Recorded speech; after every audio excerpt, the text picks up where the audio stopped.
កូនល្អមានធម៌9យ៉ាងទៀត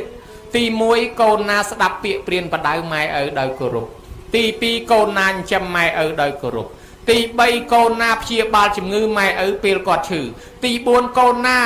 បូជាសពធ្វើបន់សពជូនគាត់ពេលគាត់ស្លាប់ទី5កូនណារៀបចំទីកន្លែងតម្កល់អធិធិអធិគុណរបស់ម៉ែឪដោយប្រពៃ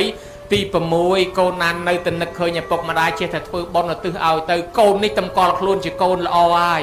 កូននឹងមានមហាស្នេហ៍ប្រកែបំផុតតាក់ដោយមនុស្សតាក់ដោយទេវតាតាមស្រឡាញ់ខ្លាំងលើសសារិកាលិនថោងទៀតសូម្បីតែប្រអិនក៏ថ្វាយអង្គមពីលើមេឃមកដែរប្រអិនថ្វាយអង្គមកូនល្អនេះទេវតាជាកូនចៅប្រអិននាំគ្នាថ្វាយអង្គមតាមកូនបែបនេះគេហៅកូនមិនចយត់មិនងាយស្លាប់តៃហោងទេអានឹងហើយដែលអាត្មាថាគេស្លាប់លាន់ហើយឯងមិនព្រមស្លាប់មកពីអីមកពីពួកយើងជាកូនមិនចយត់មិនងាយស្លាប់តៃហោងទេ